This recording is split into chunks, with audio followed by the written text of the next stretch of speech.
Hi, I'm Amy from the Waves and Wild team, and today we're going to be looking at different ways to gather fabric. I'm going to show you my 3 favourite methods for gathering, and I'll talk you through exactly how to do it and show you how to do it, and give you some tips and tricks and explain when you might want to use each gathering method and whether it's more suitable for woven or knit fabric. Now, I'm only going to show you 3 today because I think these are the 3 best methods. They're certainly my 3 favourite methods. There are loads and loads of different ways to gather fabric, and you've probably seen some sewing hacks about how to do it using forks and things like that. But I think these 3 are the best because they give a good result, they're relatively simple to do, and they don't involve using any equipment that probably shouldn't really be with your sewing machine.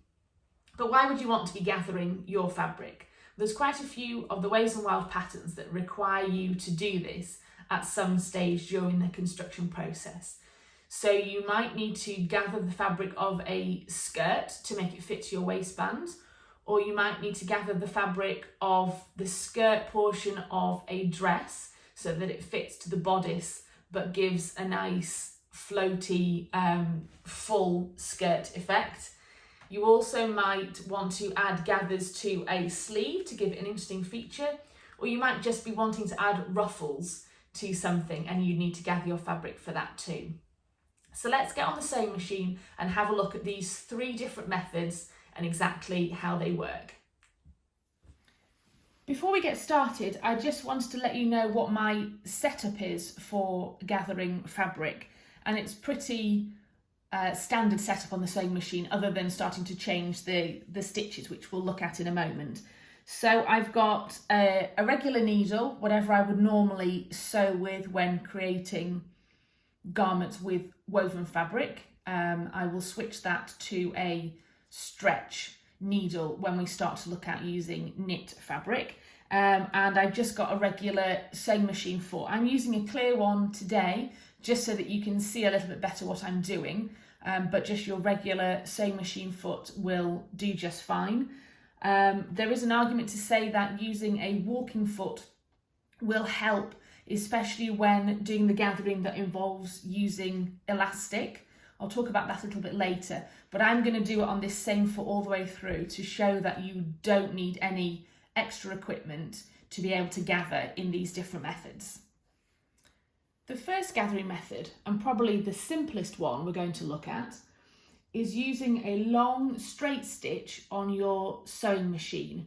And then what we're going to do is we're going to pull on the thread to then gather up the fabric. Now this works on woven fabric. You could possibly use it on knit, but it's much harder to get it even. It's much more suitable to a woven fabric. And you would use this technique for things like ruffles or to gather up a skirt so that it could then attach to a fixed size waistband or bodice of a dress.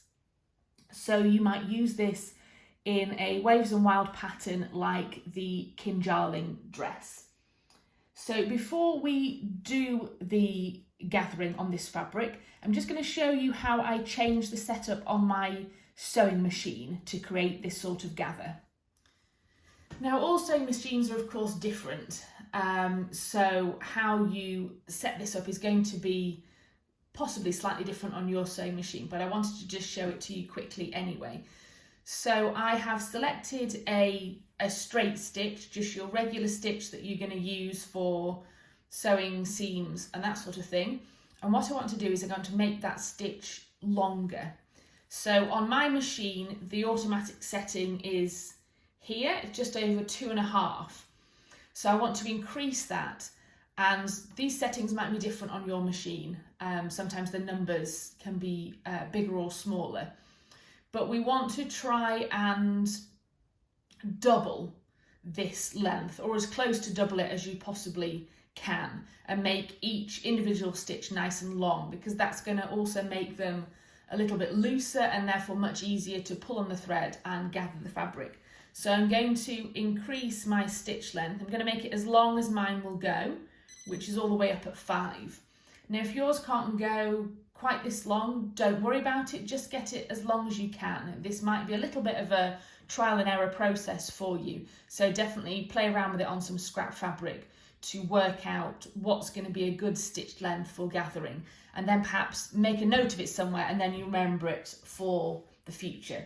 So let's get back now and gather this fabric. Let's now gather this piece of woven fabric using the long straight stitch that we just set up on the sewing machine. An important thing to keep in mind is what your seam allowance is with the pattern that you're using. It's most likely for a woven pattern going to be 3/8 of an inch or 10 millimeters. So when we're doing a stitch for gathering, we need to make sure that that is using a smaller seam allowance, because you don't want the line of thread that you're going to put into this fabric to then show beyond your seam allowance once you've started to piece together the garment. So I'm going to sew in my thread for gathering at 1/4 of an inch, which is 6 millimeters. But it doesn't have to be totally accurate. You just want to make sure that it's less than whatever your seam allowance would be. And also make sure you're not incredibly close to the edge, because it's more likely to fray your fabric. So all we're going to do is just simply sew a line of straight stitching, trying to keep it an even distance from the edge of our fabric and just keeping in mind that seam allowance of the garment. And these are going to be large stitches as we sew, and we want to make sure that I've got quite long tails of thread here. That's going to make it easier to gather once we've sewn this stitch. So we're just going to sew along here how you normally would. As you can see, they're quite big. It's moving through the fabric quite quickly because they're large stitches. I'm just going to go all the way to the end of this fabric, and then we want to make sure that we've got some long tails of thread at the end as well. So I'm going to pull it out quite far and make sure that I've got that. So if we have a look at the stitches, you can see that they're quite long, and they also look quite loose as well. So let's now gather this fabric up. There are two different ways we can tackle now gathering this piece of fabric. What you could do is secure one end of your stitches and gather everything from the other end. Or what you could do is gather a little bit from one end and a little bit from the other end as well. No method is wrong. Whatever works best for you is the best method to choose. Personally, I prefer to gather from both sides because I think it's easier to get a more even gather that way. And it's not as hard work on your hands because you're not fighting against as much thread tension as well. So we're going to do it that way. And what we need to do is we need to get the two tails of thread which have come off our gathering stitch, and you just need to pick one of them. It doesn't actually matter if it's the bottom thread or the top thread, but you only want to hold on to one of those threads, not two of them. So we simply hold on to one thread securely, and with the other hand, I'm just going to ruffle up the fabric. And that's all I'm going to do. You can do it by holding the fabric secure and pulling on the thread. Sometimes I think that can run the risk of snapping the thread. So I prefer to just hold firmly on the thread and just ruffle the fabric. Now you'll end up with a big bunch in the middle. You're probably going to want to spread that out because it's unlikely that your pattern is going to want it that bunched up, but it may do. It depends on what you're making. So we can just keep easing it out. Now, what we want to do is once you've got sort of half of the gathers that you would like, because we're working from two different sides, you then need to tie a knot in the end of this thread just to stop the fabric from pushing back up the thread again. So that's just a simple knot. It doesn't really matter because it's all going to get secured in your sewing once you start putting the garment together anyway. these stitches and knots and everything we're doing at this stage is just a temporary way to get the fabric to gather and to hold the gathers in place. So I'm just going to even those up towards the end a little bit. And then we're just going to repeat the process at the other end. I'm going to grab the bottom thread again, and I'm just going to simply push up the fabric. So I'm trying to do it so that you can see properly. I'm just going to push it up to create those ruffles. And when you're attaching it to your garment, wherever that may be, what you'll need to do is make sure that whatever you are reducing the length of this to is then going to match perhaps the bodice or the waistband that you're then attaching this to. So keep checking it. I mean, you could also measure if you didn't have the other part of the garment ready. You could just take a measurement and work out, oh, I need this to be 20 centimeters long, for example. So just compare it to a ruler and work out, oh, actually it needs to be a little bit longer. So I'm just going to release some of these gathers, or it still needs to be shorter and I'm just going to scrunch up some more. So once you've got it to the right length, you're then going to secure the other end so that you don't then lose that correct length. So again, I'm just going to tie a knot in these two threads at the other side. So that's now secured to the correct length, but it all looks a little bit uneven. It's nicely ruffled here and then it's much looser here. So we just simply want to just even these out, and you're just going to do this by eye.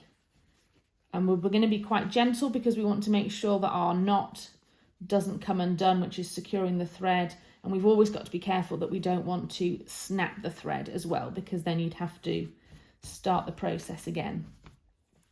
So you just want to even that out, and once you're happy with it, you're done. You can then go ahead with the next step of the process.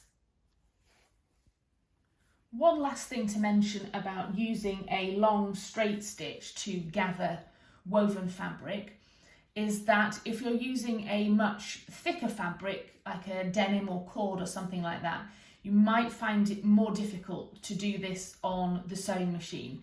You'll be able to sew the long straight stitch no problem, but then when you start to ruffle it up, it might be a little bit more difficult and you're probably more likely to snap your thread.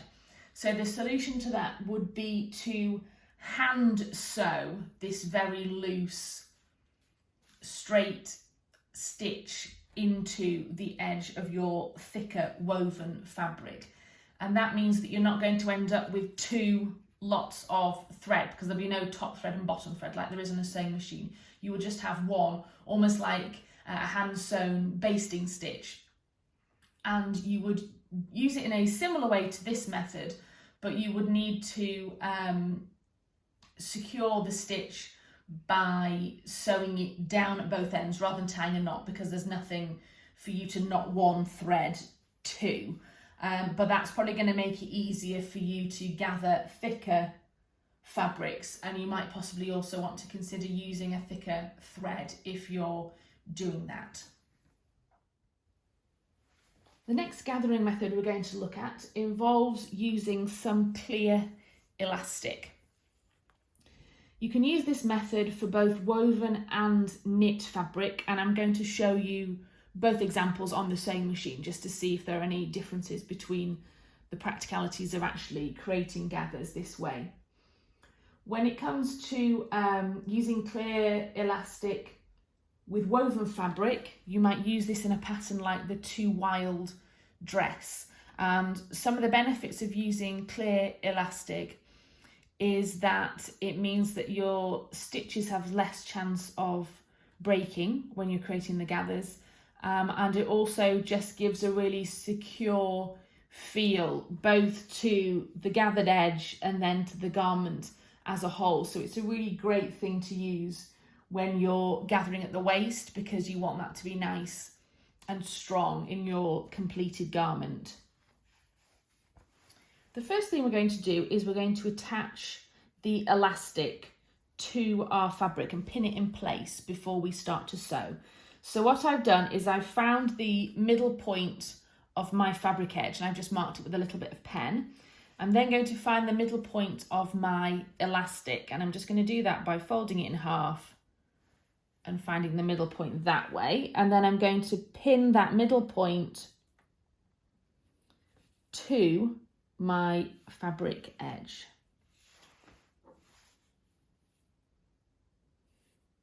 I would highly recommend, not highly recommend, I would insist that you use pins for this process. I love sewing clips, but when it comes to attaching elastic in this way, when we're gathering elastic, I think pins have to be used because they keep things in place in a much more permanent way during the sewing process. Clips, I think, have a tendency to slip a little bit, and you'll see when we start to sew this, we are going to be fighting against this elastic, and we need something that's going to help us fight against it and keep things in place, and that's what pins are going to do. So I've pinned the middle of the elastic to the middle of my fabric. I'm then going to pin the end of the elastic to the two different ends of the fabric.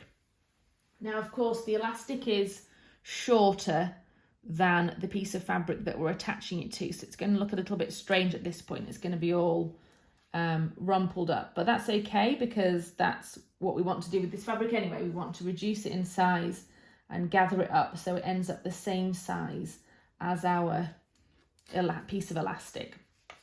So that's what it looks like for the moment. A bit strange really, but this is correct. Now, the clear elastic that I'm using today is actually a little bit slightly thicker and a little bit stiffer than I would like. So it's a little bit difficult to get it to stretch to fit. It will do it, so that's fine. So it's still going to be suitable, but it's a little bit more difficult than I would ideally like it. And that's perhaps a lesson in buying things online when you can't actually feel them. But sometimes we have to. I don't have a local shop that sells this sort of stuff, so I had to get it online. Before we start to sew this, I will just say that my setup on the sewing machine is the same as before, but now I have switched to a zigzag stitch for adding this elastic to our woven fabric. My sewing machine, the sort of set zigzag stitch is actually quite small, both in the height of the zigzags and how close together they are. So I have increased both of those sizes just so it's a little bit more spread out, which is going to make it easier. You'll just have to check on your own machine how your standard setup is and whether you need to make any adjustments. And I'd recommend just practicing it on some scrap fabric just to work out what the right size is going to be and what works well for you and the elastic that you have. So we're going to start sewing at the top end here. The zigzag stitch that I have on my sewing machine starts with a little bit of a securing stitch, which is really useful. If yours doesn't do that, then I would just recommend doing a few zigzags before you take the first pin out, just to secure the first end of the elastic to your fabric. So we're just going to sew this in place, and what I need to do is I'm going to take hold of my pin that's in the middle. It's difficult to show you because I'm right-handed. I'm going to take hold of my pin that's in the middle, and I'm going to stretch the elastic so that it ends up the same size as the woven fabric. Now, because I'm pulling away from the sewing machine, as I start to sew, it's not going to travel through the machine like it normally would just sewing a normal piece of fabric. So once I get going, and I'm going to sew a few stitches without pulling it too much, just so I can get the fabric out of the other side of my sewing machine foot, I'm then going to have to hold that at the back and guide the whole thing through the machine. We'd never normally do that because we want the sewing machine to do the work, but because of using this elastic, I'm basically fighting against the machine, so I need to help it move through and create those even zigzag stitches. That does take a little bit of practice because you don't want to pull it too much, because then it will just whoosh through and you might snap your thread or the needle, or you'll end up with hardly any stitches, which is no good. So this is something to work on. I'd say go quite slow so that you have chance to kind of keep up with what's going on and make any adjustments if you need to. If you're pulling it too hard, you can just be a little bit more gentle, and just take your time with this process. If you've got a really long bit to do, or you are finding, kind of like me, that you've got this slightly stiffer elastic, you might want to think about adding some more pins. So we found the halfway point here. Perhaps you could also find the quarter-way point of the elastic and your fabric and match those up, and then you've got less that you need to stretch each time. That might make it easier to do. But we're just gonna go for it and see what happens. I'm gonna try and hold it from this side so that you can see what I'm doing, but that's gonna be a bit more difficult for me because I am actually right-handed. So we're just gonna see how this works out in the end. So I'm just gonna do some of my securing stitches first, just get it going, and I'm gonna go nice and slow.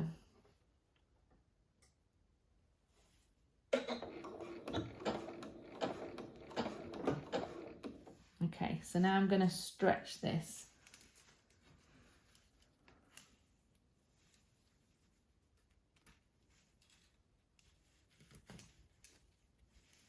Like that. I'm just going to try and hold it with one finger so you can see what I'm doing. I'm going to stretch this, but then we need to make sure that it also is getting through the machine as well. So I'm pushing it with my left hand a little bit just to get it out the other side. Now it's come out the other side, it's going to be easier for me to grab hold of and just kind of pull through. I want to make sure that the elastic stays in line with the edge of your fabric as well. So I'm pulling from the back, but also stretching out this elastic. And once I get close to this pin, I'll stop stretching and just take this pin out. And then we've got the second half to do. So I'm going to do the same thing again. Pushing foot down first. Stretch that out, and then I'm helping to feed it from the back as well.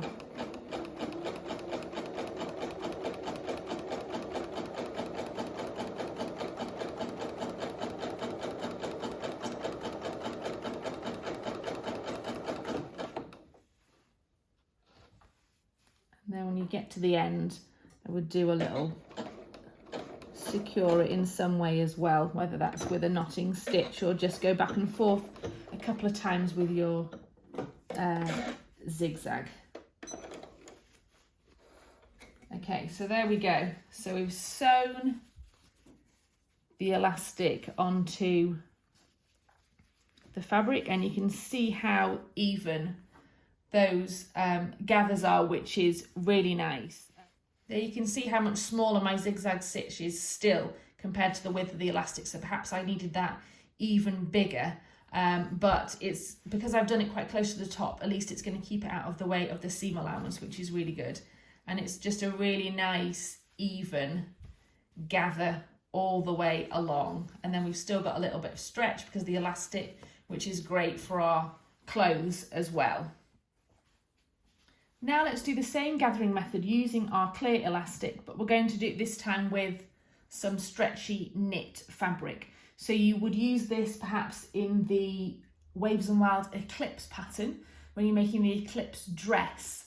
The instructions recommend using elastic when you're creating the skirt of the dress. So we're going to do the same as we did before. I've marked the middle of my width of fabric, marked it with a pin this time, and we're just going to match up the elastic as we did before, find the middle point of the elastic, and I'm going to pin that in place, and then we're going to pin the two ends as well.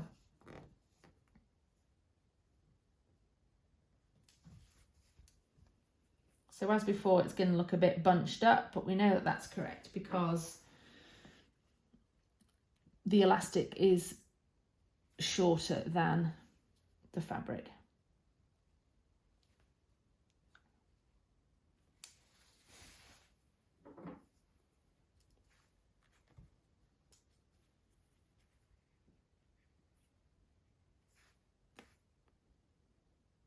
So that's the elastic pinned in place again. Now we're going to do exactly the same process and stretch our fabric to meet the elastic. The only extra thing to keep in mind when you're doing this with a stretchy fabric like knit is that of course the fabric stretches as well. So what we've got to do is when we're stretching is we need to make sure that the elastic stretches to basically the relaxed size of what we've cut for our knit fabric. We don't want to, we could keep, see if I stretch it, that's now to the relaxed size. I could actually keep stretching and I'm stretching the fabric as well as the elastic. So we need to get that balance right. Otherwise this will end up the wrong size. So I'm going to do exactly the same thing again using a zigzag stitch. The only difference I'm going to make compared to the previous video is I have increased the height of my zigzag stitch because as we saw in the other one it wasn't covering all of the elastic, so I'm just going to make that a little bit bigger for this example. I'm going to do exactly the same thing as we did when we were using elastic on the woven fabric, and we're going to stretch the elastic to fit the relaxed size of our knit fabric. And we've got to be careful that we don't overstretch and end up stretching this fabric as well. I find with knit fabric that you need to support it through the machine even sooner than you do with the woven fabric, otherwise it's just going to start sewing in the same place. So you can combat that either by sewing for a little bit longer before you start to stretch, or because our fabric hasn't come out of the back of the sewing machine foot yet, so we've got nothing to hold on to, you could use your thread tails to help pull it through as well. It's just getting that balance between being gentle with it and not stretching, but also getting it to move through the machine as well.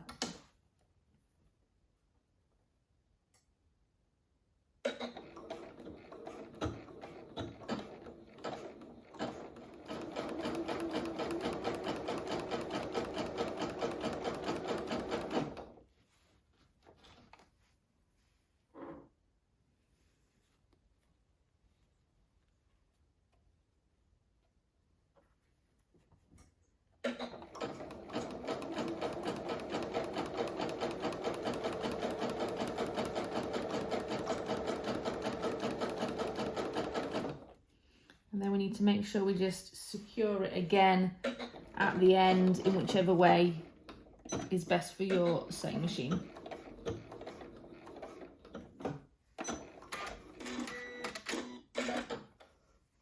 And then we've got our elastic added into our knit fabric. It's still gathered it nicely. You can see a bit better on the back how even the gathers are. And that's how to add the elastic into your jersey or knit or stretch fabric.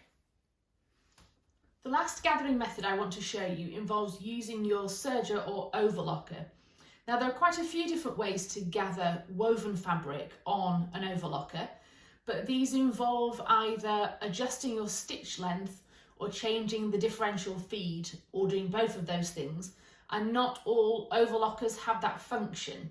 So I'm going to treat it as if my overlocker can't do that, and all I can do is use the overlocker stitch to create my gather. So this is going to work on woven fabric again in a similar way to what we did with the long straight stitch.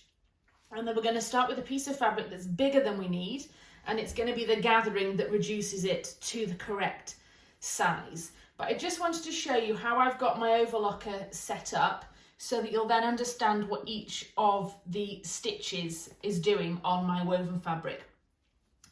So we've got a dark grey in the left needle, we've got this yellowy gold in the right needle, and then we've got a blue in the upper looper and a green in the lower looper.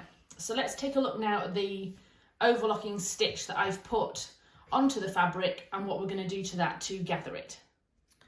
So here is my overlocked piece of woven fabric, and let's just have a look at how those threads are looking once the overlocker stitch has been sewn.